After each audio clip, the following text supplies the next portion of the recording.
her the test earlier, so I think Okay. I'm pretty sure. All right, so then it'll be me and Tony then. Okay. Yep.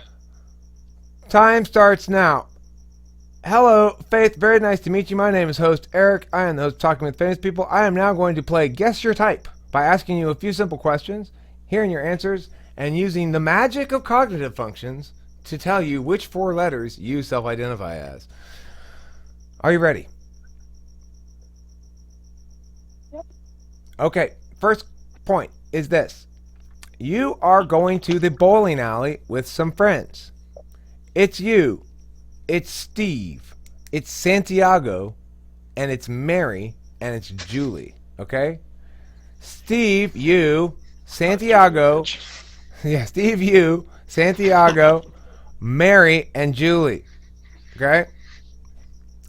Now, you and Steve are flirting with each other, but simultaneously, you're not sure what's going to happen with that. You're not sure if you're down with that yet or not. But anyway, Mary and Santiago are a couple, okay?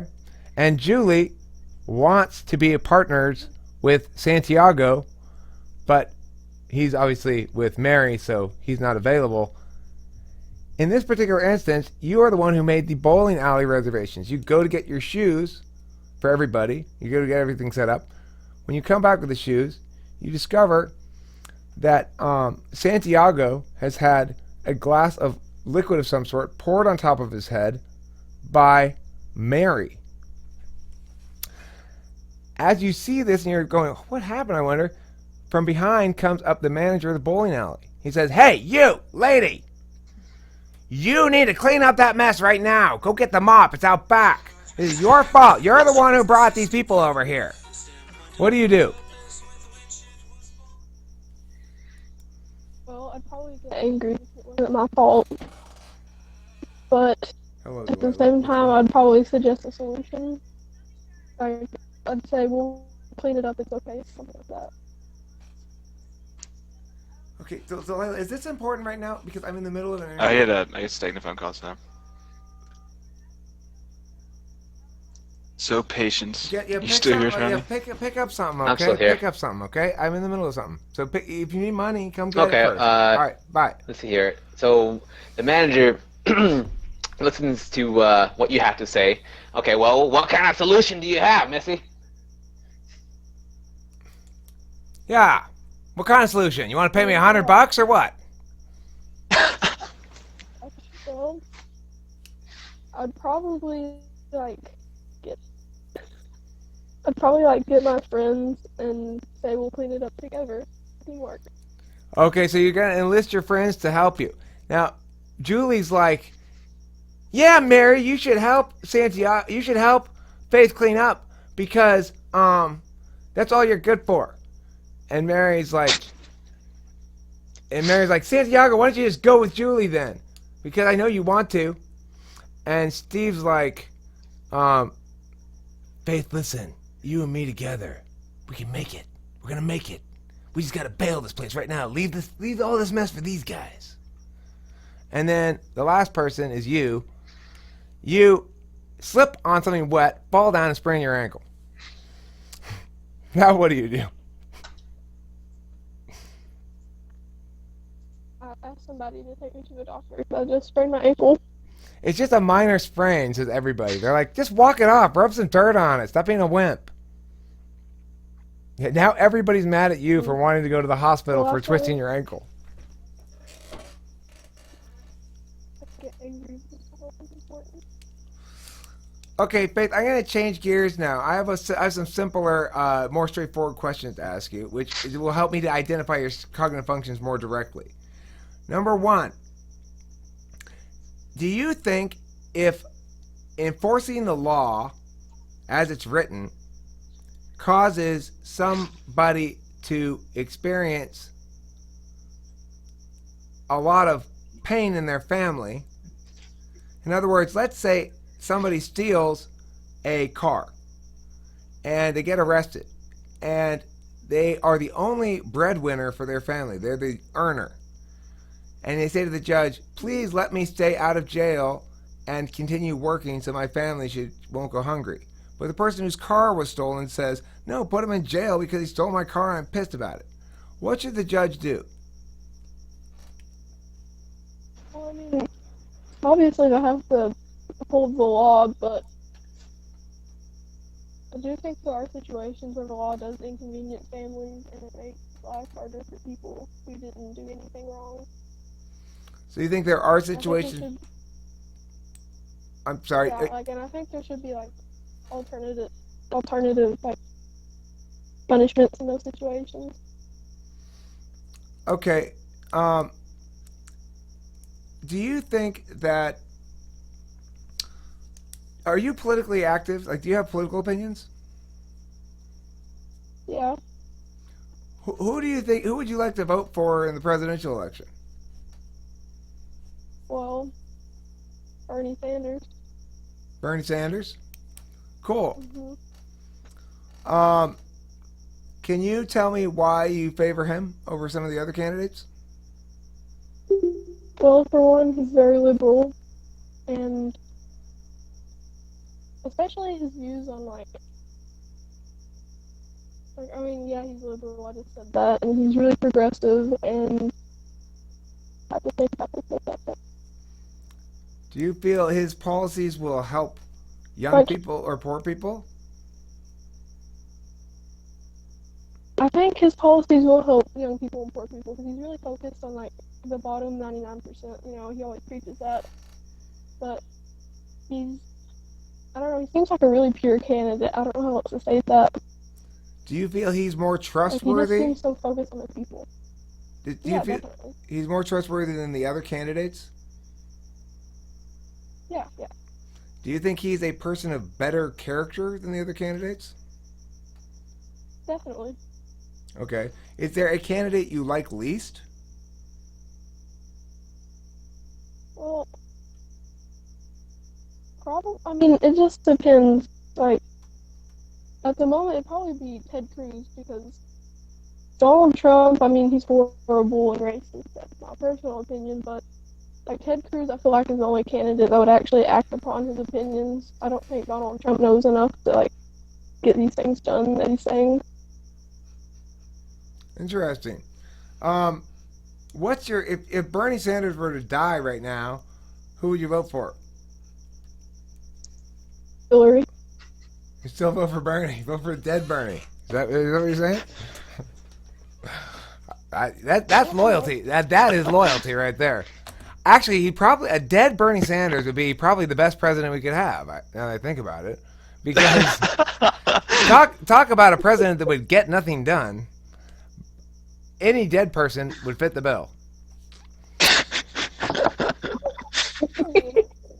Okay, so I'm gonna give you my take on your personality type. I think that you are an ISFP, but you could be potentially an INFP. Those are my first guess is ISFP. My second guess is INFP. You want me to tell you her results from one of the tests, even though I know the test isn't exactly the best way, but she got INTP when she tested it, apparently. INTP, huh? Well, the thing is, I was totally leaning F until I started asking about about politics, at which point I started actually moving more towards the T. But I still felt it was an F because I thought she was probably driven by values rather than by policy distinctions. To me, that would be the distinction between INFP and INTP primarily is like, do you feel your voter, so to speak, the thing you vote on, do you feel as though it's an issue of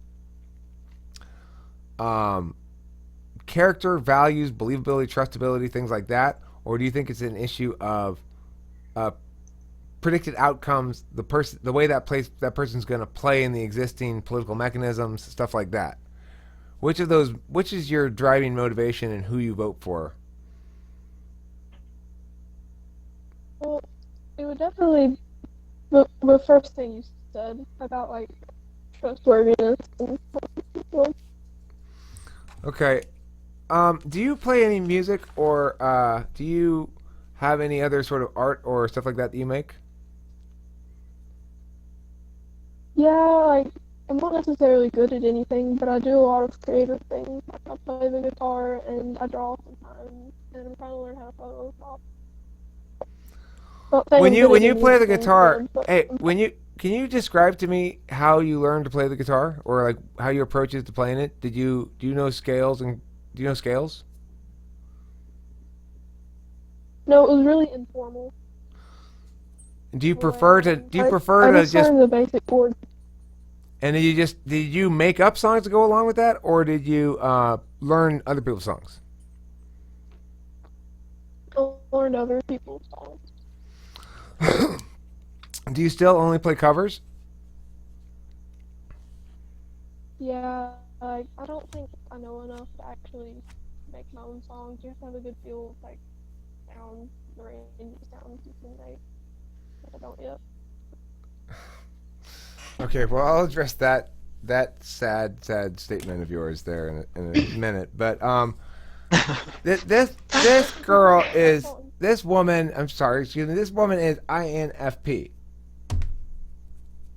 That's my take. She's definitely not T, Because of the because of the value thing, I think I would agree. and I think she's N. I don't think she's S. Yeah, I'm fairly certain she's in as well. So, I mean, what I would suggest, Faith, is if you wanted to verify our results for yourself or think if they're reasonable or not, is if you were to look up online some of the descriptions of INFP personality type, and you could see if it matched up with you, and then maybe you could try INTP personality type and see which one you think matches up with who you are and how you are better, and then you can say to yourself, "Stupid Eric, he was totally wrong." Or, hey, Eric was actually right. Shocking. Whatever. You know. Would you like to have any comments, questions?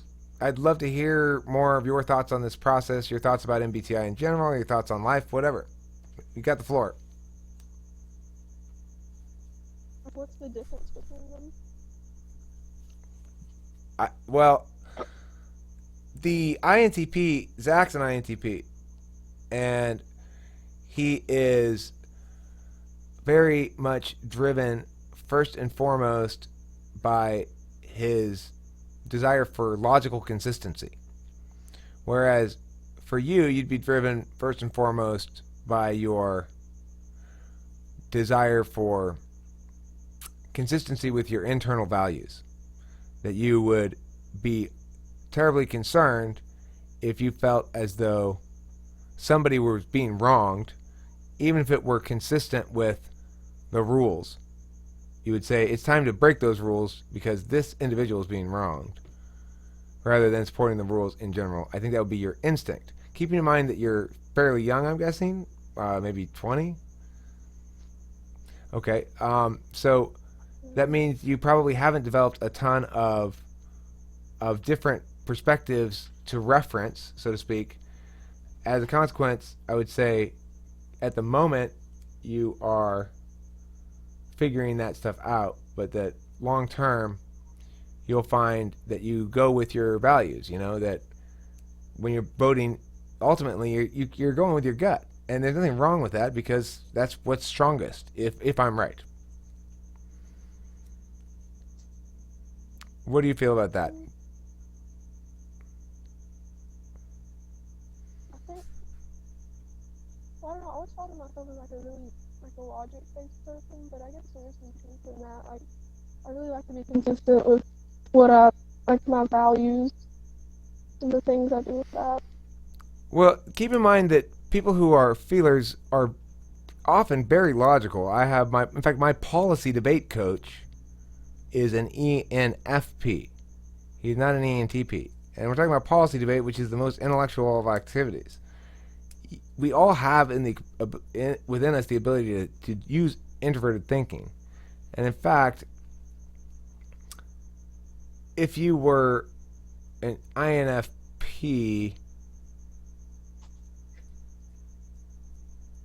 I think INFPs have a tendency to be intellectual. Yeah. All the INFPs I've known have been pretty intellectual. And my INFJ friend, he's plenty smart and plenty intellectual. I mean, it's not a lack of intellectualism. It's a intellectualism from a different direction. So that Exactly. the TI driven person is going to be parsing, like breaking shit into smaller and smaller sections to designate. Well, TI loves technicalities.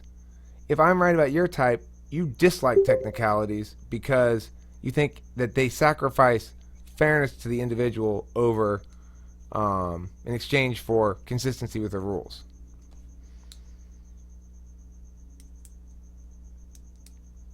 So, I'm not sure. Her words are a mystery. Yeah, you like that just now. How did you respond? We're getting like one frame every 4 seconds. Thank you very much. I don't know. I don't know. Okay, Faith, Repeat what you said. it is, like I said, okay. It's been an absolute pleasure having you on Talking to Famous People. You're welcome to hang around in the viewer here, but at this point the lag has gotten so bad that I can't, it's no longer productive to have the video going on without being able to hear you. But we got a good video here for sure, and I appreciate it very much. And this one's going up. I'm going to upload it for sure.